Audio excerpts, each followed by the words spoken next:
Hogstye.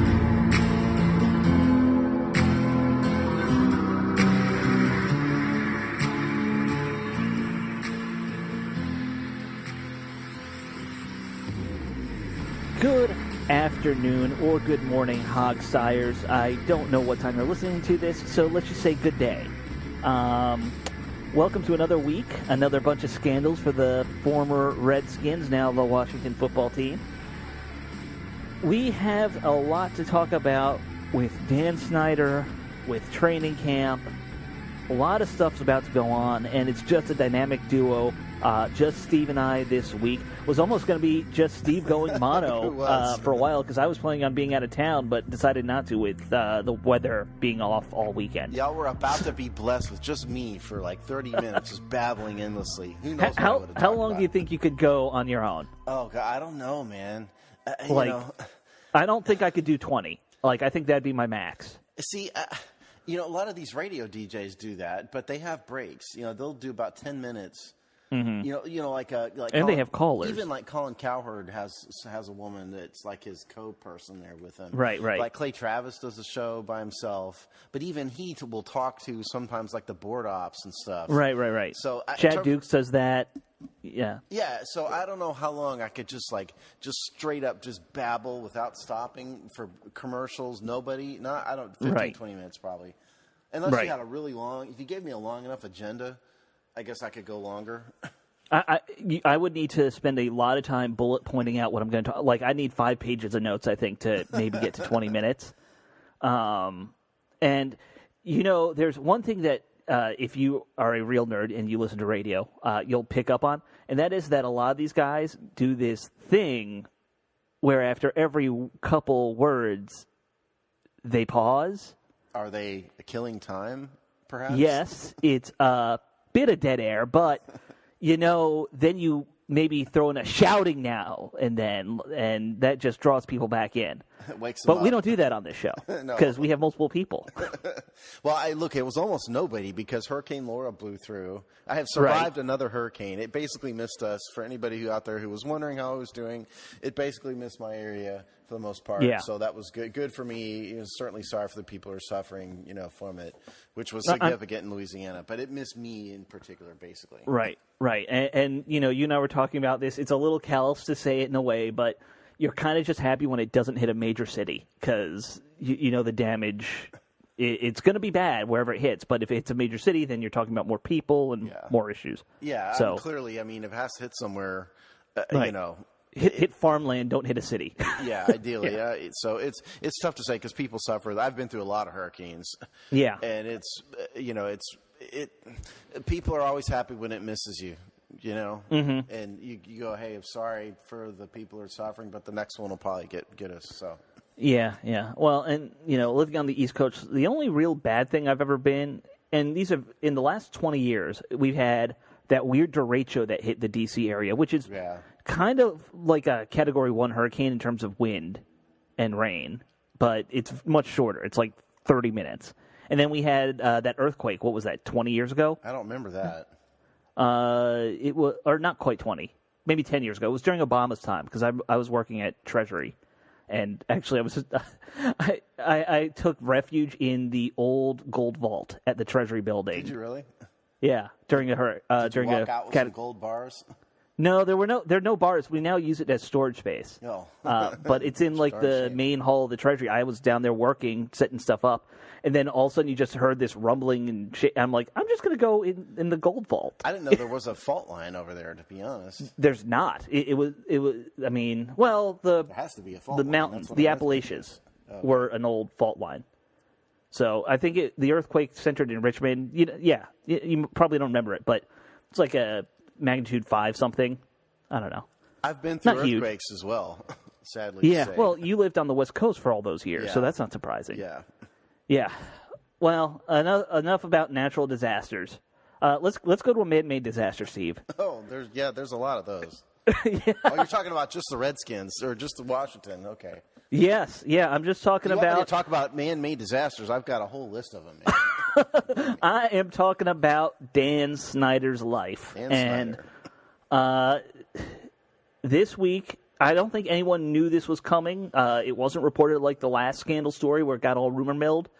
But it came out that the Post has another 17, 18, I don't remember the exact number. 25 women were in the story. Another 25 women talking about sexual harassment from their experiences working with the team.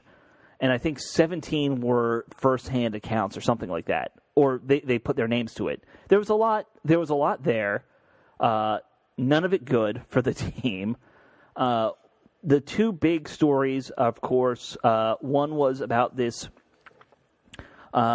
They made a second cut of the cheerleader videos, and it was all the supposed outtakes with nudity and things like that. And this is going back 10 years, the team doing that every year. And then the other being a story early on in Dan's ownership of him soliciting one cheerleader to go up to a hotel room with his high school friend, who also happened to be a sponsor of the team. Well, he wasn't a sponsor of the team. He was designated as the team ophthalmologist. Right, the official ophthalmologist of the Washington Redskins. Yeah, right. And, again, just accusations. So I know, Steve, you got your lawyer hat on. We don't want to say that we're, you've already said something wrong. So what about the video? The specific allegation in the video was that an anonymous source brought a videotape to the Washington Post, and the Post claims that they watched it and it's a valid video. Who knows? Right.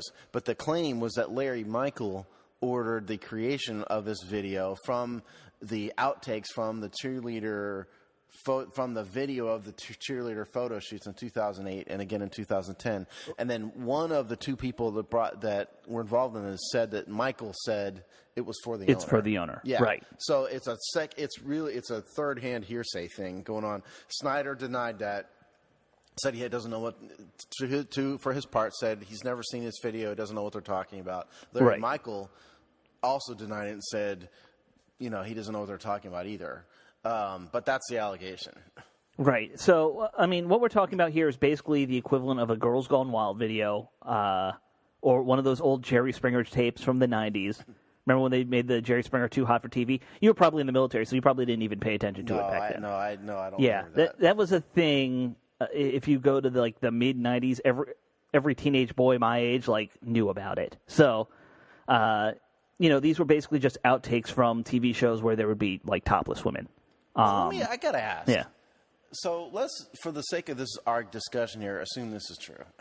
And maybe it's not true. And I tend to believe that there is a video that exists because I don't think the Washington Post would flat out lie about it. But let's just assume... The Post says they have one, and they've even had it checked by a video research company to make sure it's real. So let's just, for the sake of the argument, assume it's true. And I tend to think that they do have a video because I don't think the Post would just put that... No. Right. No. So, I don't care what you think about the Post. No one's going to lie about I don't think that. I'm not sure I buy that Dan Snyder ordered this. Why on earth would a billionaire need this that? done?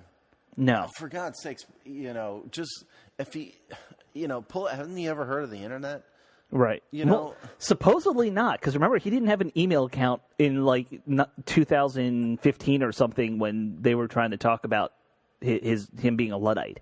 They said he doesn't have email. But, go buy a Playboy magazine at the I know. store. Right. I just don't buy that unless he's. I mean, I was about to say any rational person would know that is the really hard way to see a boob. Okay. I mean, and also, I mean, what they're talking about are brief shots when a woman would move her hand to adjust the shot and exposes something. Right. I mean, that's not that's a very salacious thing to capture on film either. I'm not down. The women were violated. Don't misunderstand me, but I mean, if you want to get off on stuff like that, there's really easy ways to do it, and I just don't buy that the owner would require that. I mean, look, I'm not sure who requested it and who. I'd buy that Larry Michael maybe did. He sounds like an awful human being. Yeah. There's allegations, though. Who knows? I mean, the allegations are that Larry, and so because of that, you have to maybe put a little more credibility in that somebody's directly accusing Larry, and it's not, it's one less party removed at that point. It also should be said that one of the two people that brought this to the Post said they don't remember the owner's name ever coming up. It was only Sure. one person that said it. Sure. Now, I'm with you. Like, to me, you're asking people to spend time edit. Like, that's a lot of It's a man long way hours to go to see a boob. That's why it really is. And, it's the same mentality I have with cheerleaders in general at this point. I'm like, I don't understand why people get hung up about cheerleaders still in pro. Like, we have the internet. There's all sorts of things you can see on the internet that are more interesting than cheerleaders at this point. Like, to me, it's like this is for like 90-year-old men who still are like, I remember that was all we had back in my day. Well, you know? the cheerleaders do a lot of good beyond the charity stuff. Fine, okay. Yeah. I'll give you. I'm talking more the guys out there who this is a thing for them that they still get excited by. Like, to me, that's give you weird. A quick story. I can't remember if I might have told you this off the air, Alex. I can't remember, but I know I've never said this on the air. So I'm sitting in the offices of an NFL team, negotiating a sponsorship deal, and this dude on the other side is droning on and on and on and on. But everybody's about ready to kill him, and so this team's marketing guy, who's sitting in there with us because it was a marketing thing. He gets up and walks out of the room, and I see him walk out. I don't know what he's doing, and he comes back in, and he's got the team's cheerleader calendar, and he throws it. He just kind of subtly puts it right in front of the other opposing lawyer who's talking forever, and just opens it up and kind of slides it in front of him, and it completely threw him off his game, and it caused him to stop talking. So I was like, thank God. Here's something I mean, that's a great move. Yeah. I'll give you. Now, we've never revealed what teams you've ever done. Yeah, I don't want to say. Yeah, but can I just? Because I'm curious, is it the very, very bad team that there, or is it the other team? The very, very bad team. I never said either one was bad. Well, in my mind, one of them is very, very bad. Tell you what, Alex. Text me which team that was, because I know you've worked for a couple.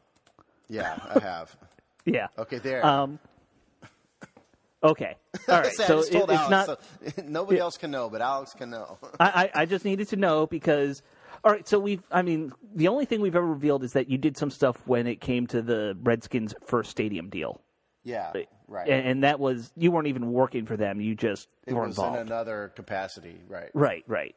And I don't want to blow up your spot with any of these other things. So that's why I was kind of curious. Yeah. Because it was not the Redskins. I can say no, that. It was not the Redskins. But also, what he didn't take nudie pictures. That was the published calendar. Right. That he just thought, this is a good way to end this, to shut this guy up, which we were all appreciative. Because he was droning on about every period, every comma, and, it was awful. I hate commas. Can we get rid of commas? Like, I love they're commas. just you. The commas. Well, you're a lawyer. Of course you love commas. They allow you to get away with everything. There's been lawsuits about commas, okay? Yeah. Well, the whole Second Amendment argument that people have is about a comma, isn't it? Yeah, and yes. Because the supporting clause of the militia clause is bookended by commas. And so, there's that argument to be made that it's just a supporting irrelevant clause. Right. Yeah. Right. Let's talk about football. But okay, so let's get back to this. Because we were about to drift off and all sorts of stuff. But, it would have been very funny because we could have gotten a 10-minute argument about commas. Yeah. Larry Michaels is a comma. In my mind. He's worse. Yeah. But the other one, in terms of the other one, so the solicitation thing, it was presented as this.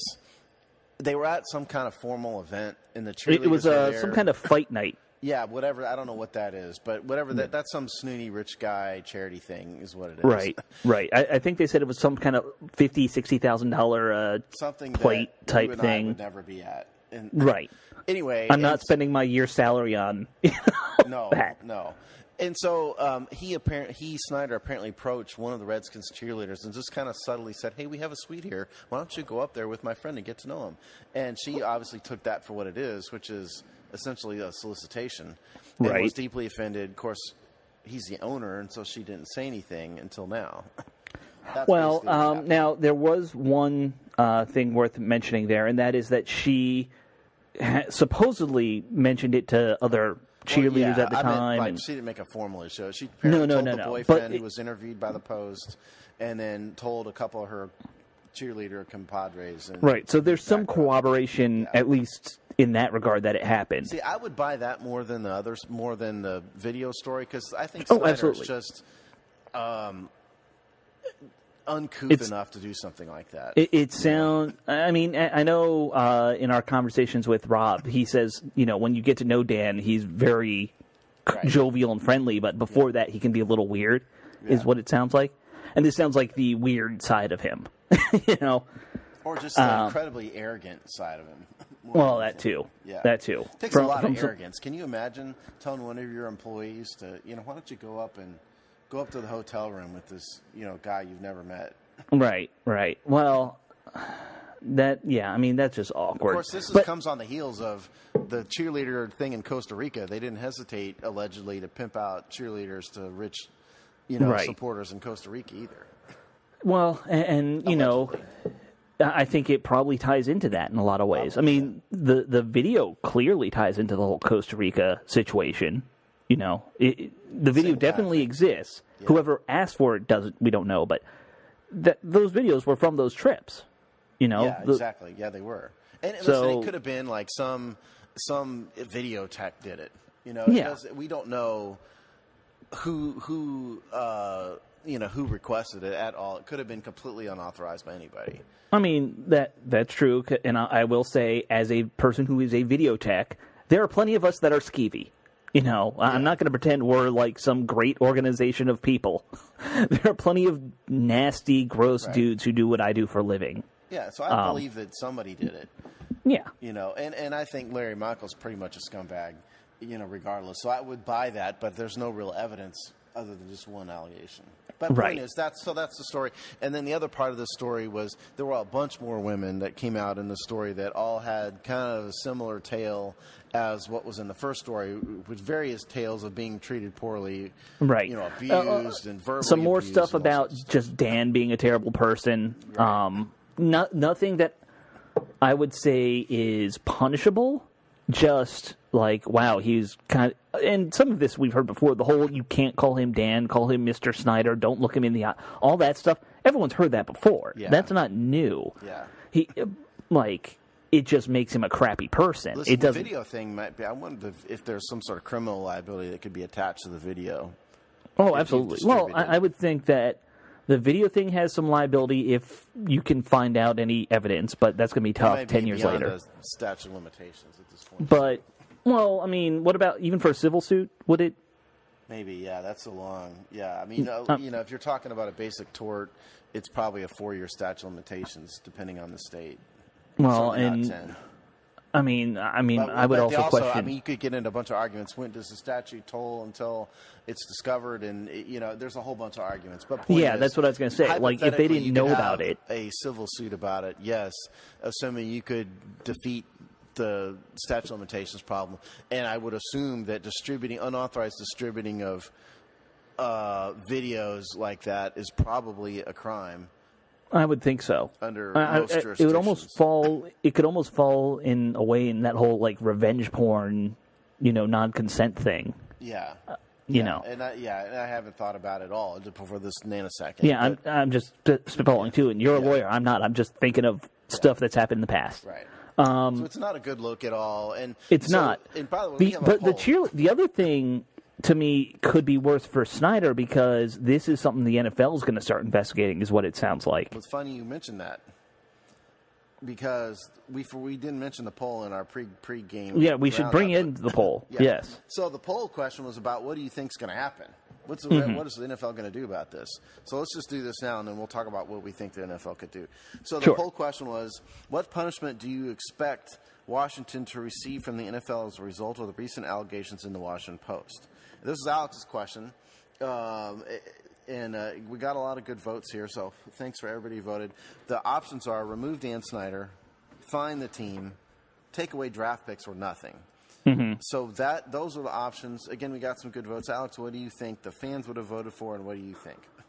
Oh, this is tricky. So I think the fans are going to go with their heart and say remove Dan Snyder because, so the fans are going to be in two veins, is my thinking. It's either going to be they want Snyder, removed and if not worse. And then there's the people who are going to be totally cynical, right? Like that's Twitter in a nutshell. It's either both are cynical. One is I want to destroy the world. One is nothing's going to happen because the world's already ruined. So I'm going to go with the fans say remove Snyder. I think that'll be the winner. What do I think is going to happen? I think that the NFL will probably fine us in the end, or fine the team. Just because I don't know if there's enough there to get him knocked out for the whole soliciting situation. I think if maybe this were 4 years ago and the whole women's rights, that movement was still at the forefront of the civil rights thing right now, you might be. He would get Jerry Richardson for that, But I don't know if that happens now. Well, it's funny. I think you pretty much nailed it exactly on the head, actually, because the winner was remove Dan Snyder. The second place was none. I'm sorry. Second place was fine at 21%, but none was at... No, I'm screwed this up. Okay, let me start over. Remove Dan Snyder. Just give me the numbers. That'll help. None at 40%. None was number 2 at 29%. Fining was number 3 at 21%. And loss of draft picks was 10%. So I do think that the majority of people who voted for the remove Dan Snyder are really voting for what they want, not for what is actually going to happen. They're voting with their heart. Yeah, they're voting with their heart. That's exactly right. And the none is certainly cynical. And there's a reason to be cynical, because at the end of the day, the NFL doesn't want this. What they want is to have it go away. The NFL is an organization that put the wrong team in the Super Bowl and then just completely whitewashed it. Think about this. There was the wrong call 2 years ago in the NFC Championship game against the Rams and the Saints. And they put the wrong team in the Super Bowl as a result of that call. And did they do anything about it? Absolutely not. They made it go away as quickly as possible. And they just want the money train to move on.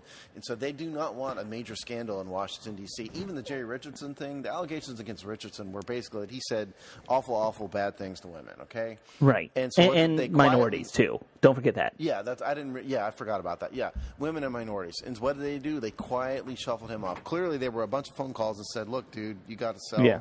And they got rid of him like that. I just don't see that happening here with Snyder.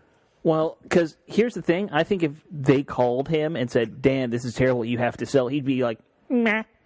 He wouldn't do it. He's not Jerry Richardson. I don't think he has that, avoid the limelight mentality that a lot of these owners have. Well, yeah, and truthfully, I mean, what has he really done? I mean, if you could prove that it's just an accusation, right? Yeah, right. So here's a few comments here. Let's see here. See, here's somebody who's voting with his heart, and I don't blame you, but you're voting with your heart. I don't blame anyone for how they vote. By the way, I can see a rational argument for any of them. The end. The draft pick thing doesn't make sense because it's not really a football thing, No, but the NFL's taken away draft picks from New England for weird things before, I feel like. That's because they've cheated. I guess it's mostly cheating, isn't it?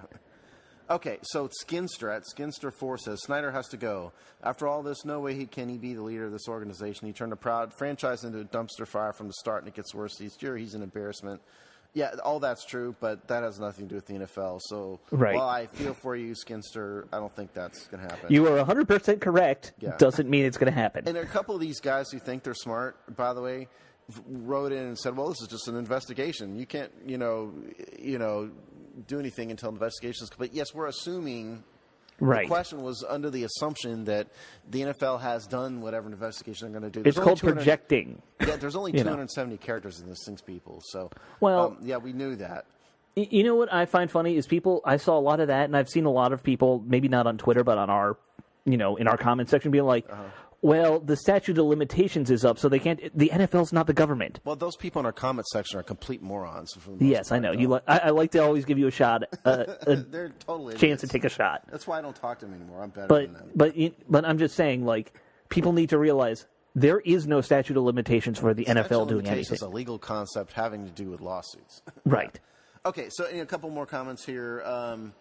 Here's the one. Rest in peace, 3-time champion Redskins says, Redskins fans are literally always wrong on everything. You just aren't paying attention if you think Dan is getting removed. Good point. And quite honestly, I think you're right.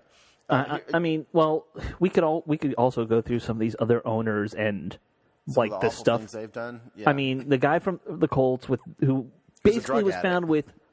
He's a drug addict. He was found with a pile of drugs in his trunk. Not like one or two. It was like they found garbage bags of pills. He got a DUI for being on drugs. And did they do anything to him? No, they told him to stay away from a couple games. Right. You know? And then, the guy with the Browns, he was doing insider trading or something. Well, okay. So the Jimmy Haslam owns a chain of truck Jiffy stops. Lube type thing, right? It's or truck stops, it's truck stops. Flying J truck stops. Yeah, that's right. And so they got in trouble for a bunch of federal crimes like fraud and embezzlement and stuff, but the FBI did not climb all the way up the ladder and get to him. Okay.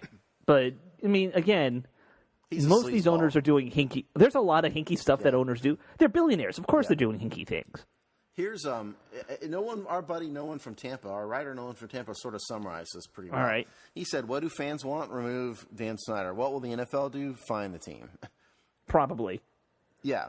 I think if they find a trace amount of stuff, yeah, it's a fine. The only way what do you think? They'd have to find something that's not in that report to get rid of him, right? Yeah. There'd have to be something bad. Yeah.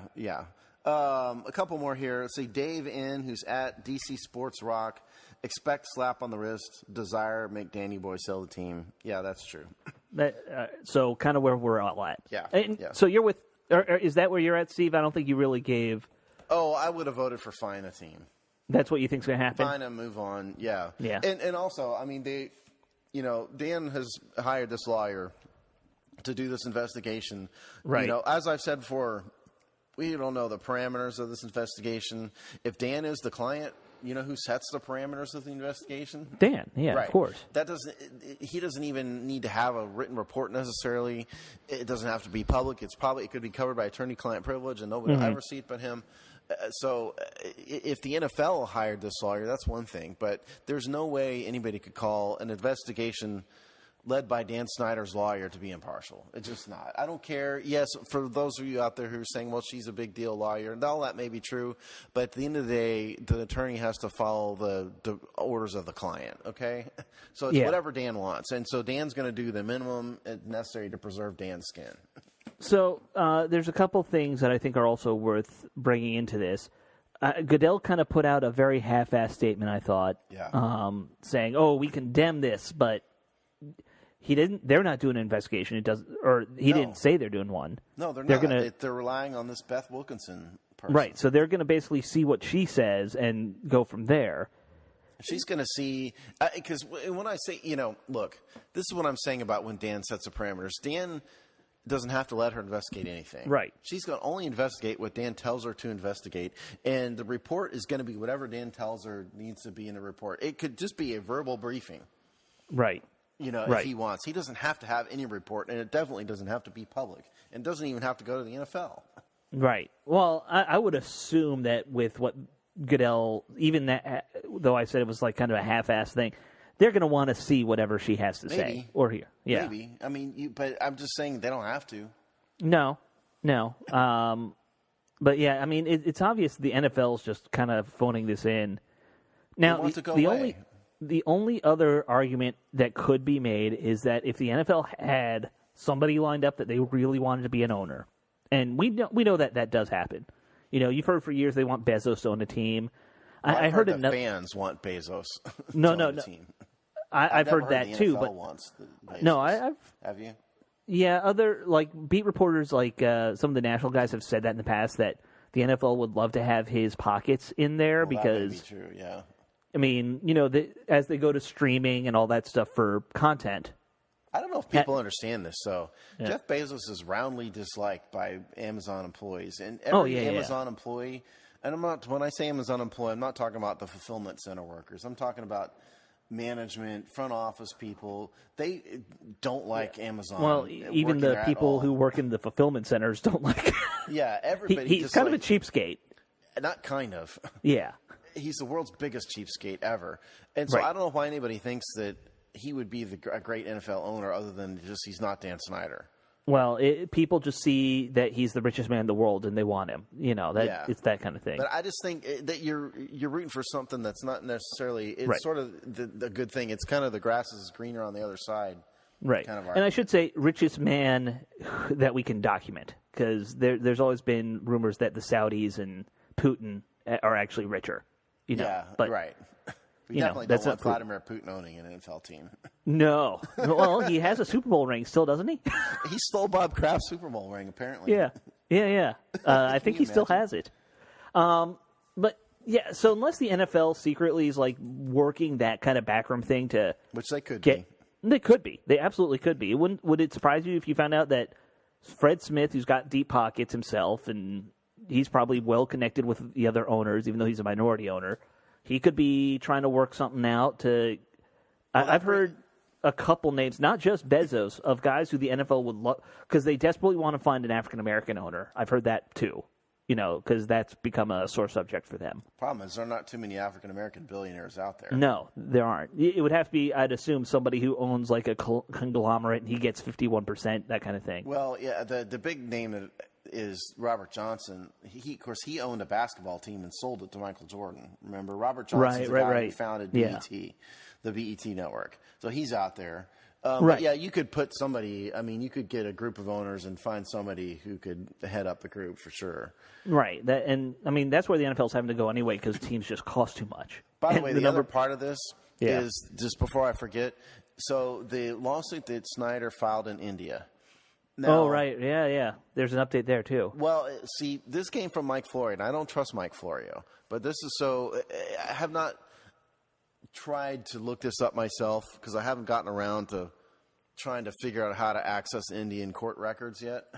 But Florio from Pro Football Talk, who's a moron himself, has claims to have documents from the Indian court in which the Indian court has ordered the what's the website? MEAW, that website, Mall, whatever it is, to disclose their sources.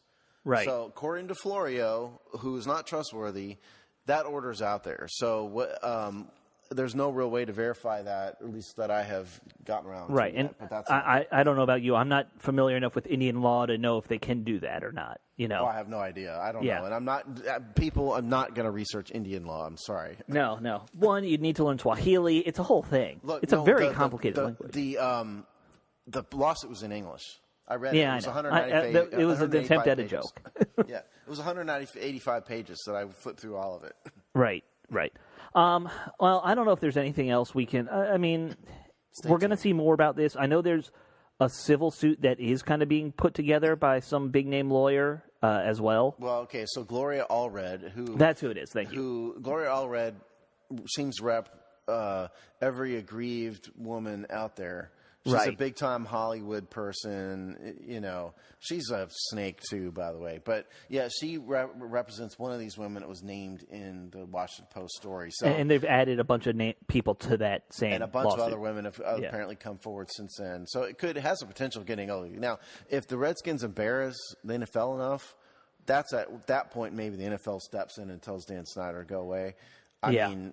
So what they don't want are a bunch of people testifying in court about over and over and over again for days on end about how awful the Washington Redskins front office was. Well, the only things I could see making the NFL change this would be that kind of embarrassment. If you started seeing that and maybe 10, 15,000 women protesting outside of the NFL headquarters or maybe that has some impact. Well, or Dan Snyder, allegations against Dan Snyder himself. Well, yeah, more allegations against Snyder would do it. Right. Or, and we saw this with, earlier this year, if you hurt their pocketbook. If Nike or somehow comes out and says, we want to end our contract with you until Dan Snyder's gone. Right. Then maybe, Yeah. Something possible. Like that could really mess with them. But right now, the NFL just wants it to go away. Right, of course, because they don't care if their owners are sleazebags. They really don't. Because half their owners are sleazebags themselves. Yeah. Trust me. Probably more than half. The owners I was involved in, no, but that I saw, I was, again, I was. Don't misunderstand me. I was a peon in this. Okay. Yeah. But certainly, a lot of these owners are sleazeballs themselves. Yeah. A lot of billionaires generally are sleazeballs because they think they can get away with everything. Well, because they can. Because they can, and they do. Yeah. And so that extends to NFL owners. Right. Well, I mean, I'm sure now. So that we went over the first poll, the second poll I came up with. The first idea I came up with: could the Redskins or Washington football team go more than a month without another scandal? We didn't do that one. No. So we'll come back to this, right? Because we both know the answer is no. There's going to be another scandal. Yeah, that's why I didn't want to put that out there because isn't the answer 100% no? I think there's probably. I think you would get like a 93-7 kind of vote. And like the 7 would be like team employees that are just hoping, secretly tweeting at us. Yeah. It would be Julie Donaldson on like ghost accounts, and the PR team because they just don't. They're just hoping. Yeah, it's been the worst. It's been the worst preseason for that off season that I can remember. Yeah. And you know what? Like, I feel bad for Julie Donaldson and Jason Wright and Ron Rivera on a daily basis. I'm like, you guys just keep getting. I don't feel so bad for Rivera or Julie Donaldson rather because she knew what she was stepping into. I guess so. Did Jason Wright, but Ron Rivera didn't. No, and then he has cancer, which is certainly awful. On top of that. Right. Did we go over the cancer? I think we did. Yeah, we did last week. And by the way, we completely screwed it up. He doesn't have skin cancer, okay? What he has is sarcoma.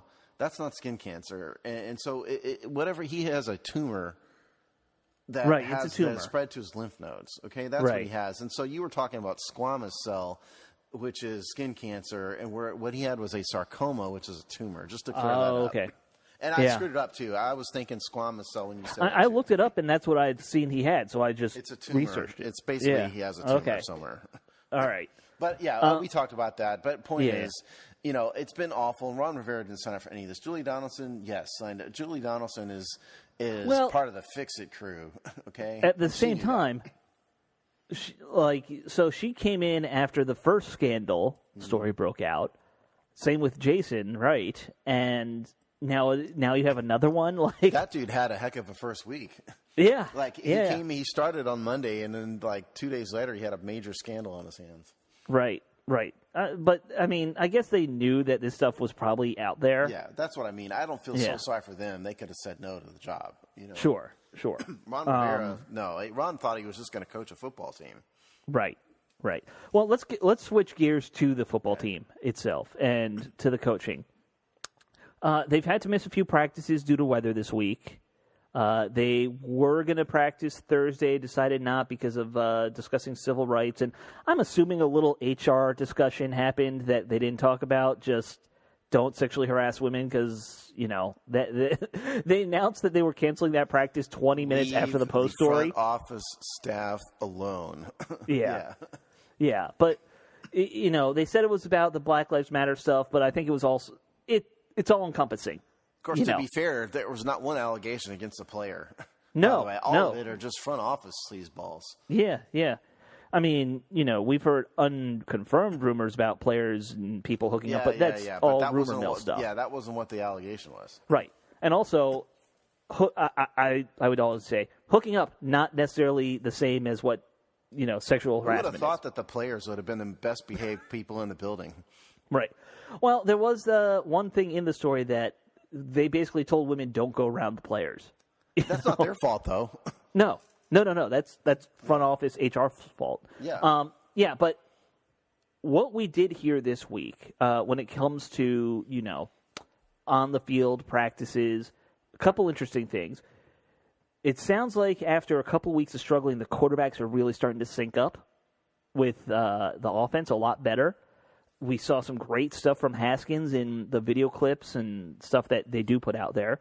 And we've heard a lot of very complimentary things about how Haskins has been playing this last week. Alex Smith also continues to progress. I read that he was doing full 11-on-11 practices, which, that's great.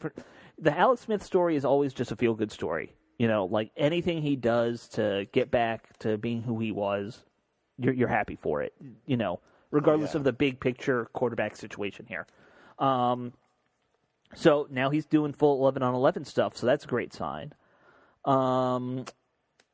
We had some good quotes from Rivera. The one I pulled was that He's starting to see how players are handling themselves and are pushing each other more, taking on more responsibility. And we keep hearing how they want to change the culture. When you hear the coach starting to say that you hopefully are hearing the culture's going the way he wants it to. Isn't Ron Rivera seems to be night and day compared to Jay Gruden in regards to culture. I think he is. I think Jay Gruden was a fun guy. Ron Rivera seems like a nice guy. I don't think he has a fun bone in his body. No, he's intense. Yeah. Whereas I think Jay, he's kind of that all shucks, happy go lucky until he got just beaten down by the system. That happens to every Redskins coach. Yeah, that's true. We'll see what Ron Rivera's like 5 years in, because I think, remember, if you looked at Jay, maybe year 1 and year 2 versus year 5, It's kind of like what happens to the president. Every president looks young when he goes in, and it looks, one step from death's door when he leaves. Right. They all come in with nice hair, and it's all gray, and they're wrinkled by the end. Yeah, exactly. And then you look at them, and they're like, you're only 50-something. What's happened to you? That's kind of what happens to Redskins coaches and now Washington coaches. Yes. Exactly. So the quote that I thought was insightful in the Ron Rivera comments late in the week, he talked about fullbacks. Mm-hmm. And the reporters, by the way, we're not there in case anybody doesn't know this. We usually go to training camp. They only let 10 people into training camp this year, and we were not in the top 10, which I understand. That's fine. Like Lake Lewis, though, what are you guys thinking, Redskins? Yeah. Lewis needs to be there. Our buddy Rick wasn't able to get in, I think, for a lot of it. And, right. So I understand us. We're not. Keep in mind, in that 10, it includes camera people. And, that kind of stuff, too. Yeah, it's really basically the only people who basically are there is NBC, Washington, and The Post. Other than that, and The Athletic. That's it. But anyway, so here's the quote. They asked him about using tight ends as opposed to fullbacks on the offense, and this is what Rivera said. Well, we had an actual fullback. I apologize for not remembering his name. And the PR staff inserted the name Michael Burton into the comments. That was on our roster, but he decided to move on. So because of that, and not really feeling good about the other guys that were out there in terms of working a contract out, we decided we could do the same things with the tight ends that we've done in the past. We did in Carolina. So what he's saying was, we all kind of wondered. I did, and we talked about it on the show. Hey, the fullback's gone. Right. Why did the fullback? Well, apparently Michael Burton left on his own accord for some unstated reason, which I thought was interesting. Mm-hmm. So that means that they were planning on having a fullback, and it means they are still planning on having a fullback. It's just they need to find somebody. I kind of thought that was going to be Thaddeus Moss. And now I think we all did, but then it turned out Moss himself, has an injury that he's not over. Right. And so he's basically going to be on IR for the year. There's a shortage of those kind of bodies in this locker room right now. Mike Sellers anymore. Guys out there. There aren't those in general. Mike Sellers, once in a generation type fullback anyway. He was an anachronism. Yeah. And even for a fullback, he was, bigger than most. He was nastier than most. But yeah, we're a long way from when you had every team had one guy who was like a 250 good blocker, lead blocker type. They don't have that, and it looks like Ron wanted that and couldn't find it. Right. After Burton left. And I don't think we ever spent much time talking about Burton. No. I don't think we thought he was going to make the final team. Yeah, for the most part. Right. So anyway, based on that, I think it's safe to say that we're going to see somebody playing like an H-back type role. Yeah. In this thing. Who that is, God only knows, because the tight end group is, shall we say, lacking. He's made some positive comments about Marcus Baugh. Yeah. Because it's basically, if you're going to keep 3, you know who they are because it's a process of elimination now. Well, it's Logan and Sprinkle, right? And then probably Baugh, and that's it. Yeah. No one else stands out from the list that we have. So we're going to have a written film study this week on Logan Thomas, primarily because I finally sat down and watched his film this weekend. What little you can find because he hasn't been a tight end very long. Well, yeah. So I watched this 2019 film. And so Logan Thomas, first of all, wasn't used very much. No. The Detroit Lions had a great tight end group, actually, and a great rotation, but they had T.J. Hawkinson, the highly drafted, highly touted tight end, and they had Jesse James, who also has talent, and those two guys played a lot more than Thomas. So Thomas played a lot more in a blocking role than he did in a pass-catching role. Right. He's not as agile. He's not as quick as Hawkinson is. However, that having been said, he's not completely incapable. He can run some passes or run some routes. I didn't see him drop any balls. He runs a lot of crossing routes, a lot of what I would call button hooks, a lot of things like that. He would run into the flats. So he can do it. I think he can become a starting tight end. Better than Jeremy Sprinkle's starting tight end. I'll say it like that. His physical characteristics are not going to make anybody remember Jordan Reed for sure. But I think he's good enough that he can play more of a pass-catching role than he got an opportunity to do in Detroit. I think it was more the talent above him on the depth chart than his actual skills is why he was a blocking tight end. We'll say it like that. He can do it, and I think he's shown the team, the Redskins, Washington, this training camp that he can do it. But he just didn't really get much of an opportunity in Detroit. I think they let him go mainly because of who's on the depth chart ahead of him more so than anything else. Yeah, I mean, look, I'm just not going to expect a lot out of that group and the tight end / H-back / fullback category for this team is just thin. He's not going to wow anybody, no. Thomas, but I think he can be at least a league average tight end. I'll say it like that. And we're just going to need to accept that this whole offense is going to come through the running backs and the wide receivers this year, which is fine. Plenty of teams run a kind of spread system where it's mostly those guys and not a tight end. You just got to build your team to play that way. Logan Thomas reminds me of a bit thinner Paulson. What was Logan Paulson? Logan Paulson, yeah. He reminds me of Grant Paulson. That's the radio guy. I know. That's why I almost said Grant Paulson. Doesn't remind me of Grant Paulson at all. No. He reminds me of a little bit thinner in terms of bulk. Logan Paulson. That's what I think the comp for Logan Thomas. He doesn't have the speed of a Jordan Reed, but he's athletic. He didn't even have the speed of a T.J. Hawkinson. He's not quick and he's not agile particularly. Maybe more so than Paulson was, but he's kind of in the vein of traditional NFL tight end. He can at least be a league average tight end. He can run some patterns. Sure. He can catch some footballs. Didn't see him drop any balls. Of course, he didn't have many thrown at him to drop either. But if you think, what is the traditional role of a tight end?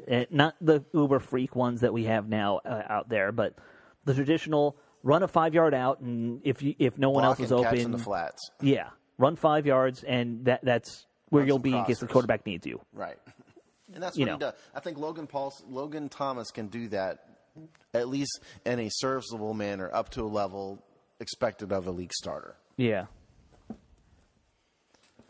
Yeah, I agree with you. And, Sprinkle will be Sprinkle, whereas he is more of a blocking tight end. I don't think people realize how desperately we needed some help for Jeremy Sprinkle last year until you saw him, he'd be wide open, no one around him for 10 yards. The ball hits him square in the chest in the hands, and he drops it. He's not even moving. He's just standing there. Yeah, Sprinkle hasn't panned out the way we hoped.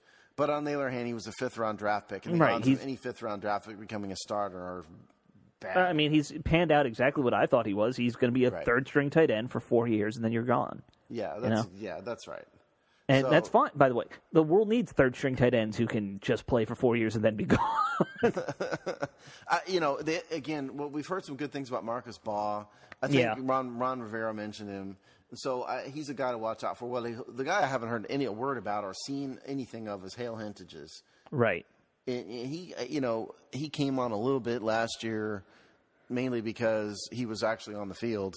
I don't know what to say. So, in terms of tight ends, Logan Thomas, Jeremy Sprinkle, Marcus Baugh look to be your guys, if you ask me. Right. I think Richard Rodgers, and Hale Hintages have a long way to go.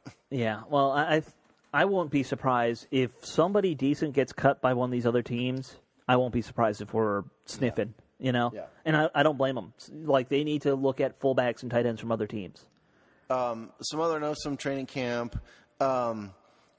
we had some injury news. Sadiq Charles had his leg wrapped in a big, vice for a week, but apparently it was off. This morning, they're practicing right now as we're talking. Like, I've actually been scanning Twitter time to time. There's a great little highlight right now on Twitter of AP getting blown up by Chase Young in 11-on-11s. Just absolutely, taken down behind the line of scrimmage. But, yeah, Charles, for the first time in a while, we're not seeing him with that giant cast on his leg. He's at least was stretching. I don't know if he's been playing. I think the chances of him starting are slim and none, and Slim's on his way out of town. I think you might see him come in mid-season. Yeah. But he's a third-round pick? That's not unusual anyway. Yeah, right. We need to remember what people are when they're drafted sometimes. Washington fans are bad at that. I think all fans are bad at that. But, we just need to check ourselves and say, if you're not a first-round pick, you're probably not starting week 1 most of the time. That's unusual. Yeah. Anyone who's, you might participate, you might help, you might be a rotate in. The day one starters are just few and far between. Some Right. other people that are stuck out in training camp. AGG is stuck out. Yeah. Some good things said about him. But again, he's another guy. Rookie, a lot on his plate. It's Right. tough for rookie wide receivers. So There's nothing wrong with him being the third or fourth receiver to start. Yeah. Dontrell Inman has looked good, so that's one. Thank God somebody has looked good in the wide receiver room. The big name, though, to me is Troy Apke. Troy Apke, he's blown up this week. He's been a starter basically, in training camp. I'm shocked. Maybe he's the type of guy who, in year 3, the light bulb was turned on for him because he really didn't show much the past 2 years at all. He was hurt. Well, remember he was on IR his first year. I know, but he takes bad angles. Yeah. That's his big problem. He's got ton of speed, but he takes really bad angles and he doesn't have good vision. At least he didn't, and maybe that stuff is kind of clipped for him in training camp. Maybe he's got having great competition at free safety. Maybe having the first defensive staff that he's ever really worked with in a while, like good defensive-minded coach, good defensive coordinator. Maybe that stuff actually helps. Not half-assing your coordinator positions. It's a darn shame that we don't have any preseason games because a lot of these things. Yeah. I would love to be watching Troy Apke fly around right now. The truth of the matter is it's really hard to tell. Even the reporters who are there are not seeing everything, okay? Right. They're seeing a little bit of it, not all of it, and it's really, really hard to see. So it's just I think this year more than any other, especially with this team, we're walking into a complete unknown for week 1. And Ron Rivera, he pulled a little bit of a I don't remember the name of the guy. But he pulled an interesting little quote about Gibson today, or maybe it was yesterday, about that, where he said, we have a plan for Gibson. You've seen some of the plan, and part of the plan is that you've only seen some of the plan, or something like that. Yeah. It's a little bit of a Don Rumsfeld kind of line, the known unknowns and all that kind of stuff.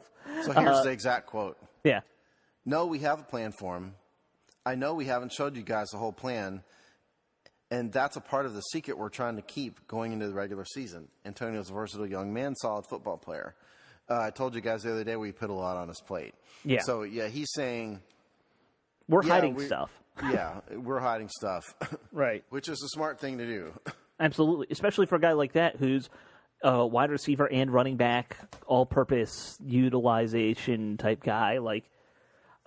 There's 400 things a guy like that can be doing on the field, and it's better if you don't know what those 400 things are. And we're never going to know because until we see it. Preseason. Right.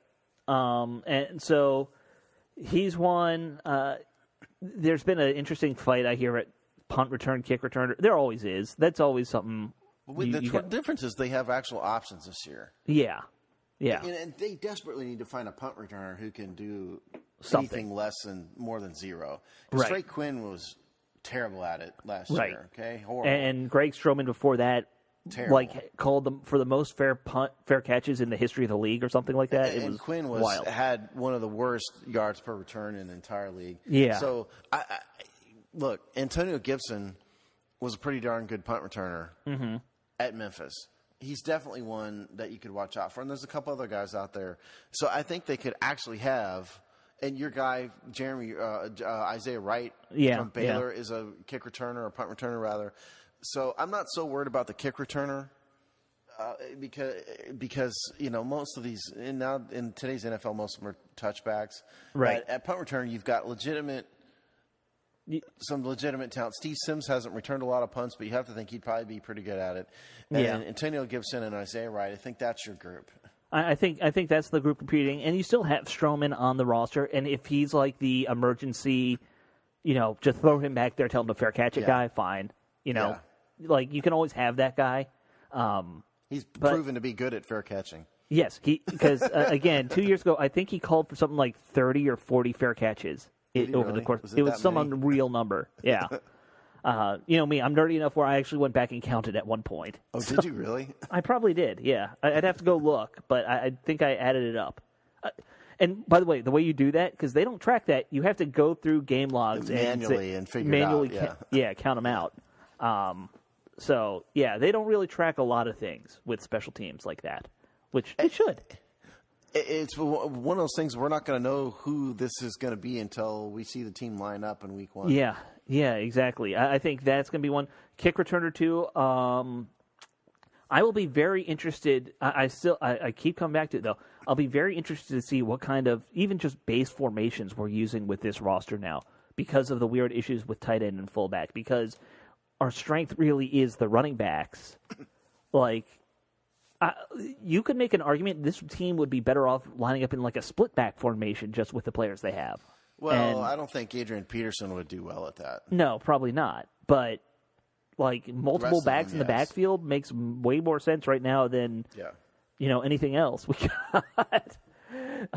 So it's going to be wild that first week to just see what they do. Yeah. No, I agree. And look, the only good side to this is a lot of teams are in this boat. Right. Hey, Steve, you might know this off the top of your head. This is usually week 3. You and I were talking about that beforehand. Yeah. So isn't this usually when they would start cutting down rosters?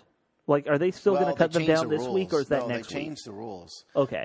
There's only one roster cut now. Right. I remember that. Last year was the first year. So, no, they're going to go. And by the way, there's only, in case everybody didn't realize, there's only 80 in camp, not 90 right now. Because the NFL set a rule, because apparently those extra 10 people would just be so awful. But 80 is the rule for 80 people in the building. And so they're going to go from 80 to 53 next week. Right. And that has to do with the whole coronavirus thing. Well, the 80 does. Yeah. But the one cut thing was a change that made last year. Right. And actually, something I think Dan Snyder was one of the big proponents of. I never understood it anyway. What's the point? Yeah. Of cutting twice. It seems like a lot of things, there's some old-timey rules in the NFL, like why practice squads are the size they are. And the whole who you can dress on game day, all there's stuff like that's relics of the 50s. I've never seen a logical argument for that, for the game day dressing rules. I read up on the history of it at one point, and I understood it from that historical context where that was before you had practice squads and taxi squads, and they just have never gotten rid of it. It's kind of like, why do you have certain intestine or organs that you don't need anymore? It's just still there. Why is your appendix in your body? Right.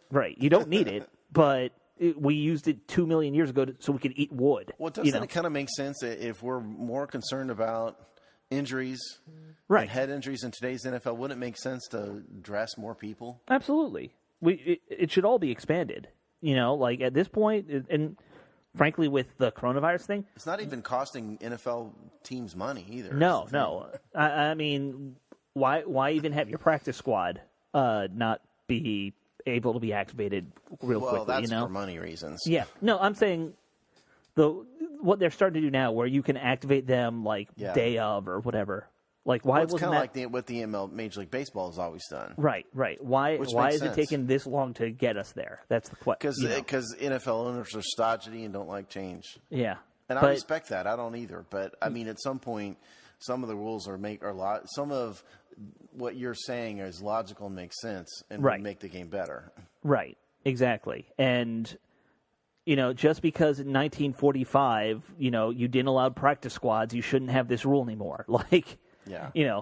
It would be like rules about not letting women into the stadiums like they did in 1904 or whatever it was. Or if you're Middle Eastern soccer teams still exist today. Right. Well, there's that too. But I'm saying there was a rule like that on the books in baseball in like the early 1900s that women weren't supposed to. It's like you wouldn't keep that anymore. Why would you keep rules about practice squads and stuff like that? You know? It's a bit of a stretch of an analogy, but okay. It makes sense when you think about, like, just because it's historical doesn't mean you need to keep it around. Yeah. You know? But, yeah, we are going to see these cuts come soon. This is going to be Rivera has kind of hinted that this week is when they're going to figure out who the starters are. Even the practice they're doing right now on Sunday, they're going to be figuring out who the starters are, figuring out all this kind of complicated stuff. Hey, and by the way, people, stay tuned because we're going to have our big prediction show coming up. Oh, we're doing a prediction show? Well, we always do every year. Oh, right, right, predicting the season. Yeah. I thought you meant predicting the roster. And I was like, no, we don't do that. No. That would be the most, hey, Jamal, give me your 1 through 54, you know? Start at number 1. Yeah, no, right. No, but we're going to predict all the games and maybe next week. Yeah, that sounds like a good plan. Hopefully nothing bad happens and we can actually just do that. Yeah, let's hope we don't have another major scandal. Right. By the way, I put out a funny little question of just asking people to give me your prediction for the next terrible thing that happens to the team, obviously in jest. Like mine is, it turns out Dan's using his cruise ship to harpoon whales or something, you know, something just ridiculous. You never know with this team what's going to happen. Right, right. It's not, like, you literally don't. You don't know what's going to happen. I get flummoxed by it sometimes. It's amazing the number of bad things that have happened to this team. Right. This offseason in particular. It's been a hell of a This is why season. I'm not that optimistic about the season, to be perfectly honest with you, because between the fact that they had no offseason for coronavirus reasons, throw in that they had every possible type of chaos you could have. Right. Including some new types of chaos that no one's ever had before. Yeah, and so it just doesn't bode well for a team that's going to come out of the gate strong. With a new coach, new offense, who may new not defense. even be on the sidelines. Right. Because he has cancer. Right. And I'm certainly not blaming him for it. It's tragic, but No, that's help. not his fault. No, of it's course just not, but that can't help. Nope. You know? It's going to be a rough one. It really will. Yeah. Well, we'll get into that with our prediction episode next week. I want to thank all our listeners for listening because we are right up at an hour. So thanks, everybody, for tuning into this week's episode of The Hogsty. Hopefully next week we can just talk about training camp and, you know, highlights from there and do our predictions, and there's nothing else. No more Dan Snyder. No more Dan Snyder nonsense. Other than that, I hope you all have a great week. All right. Cut.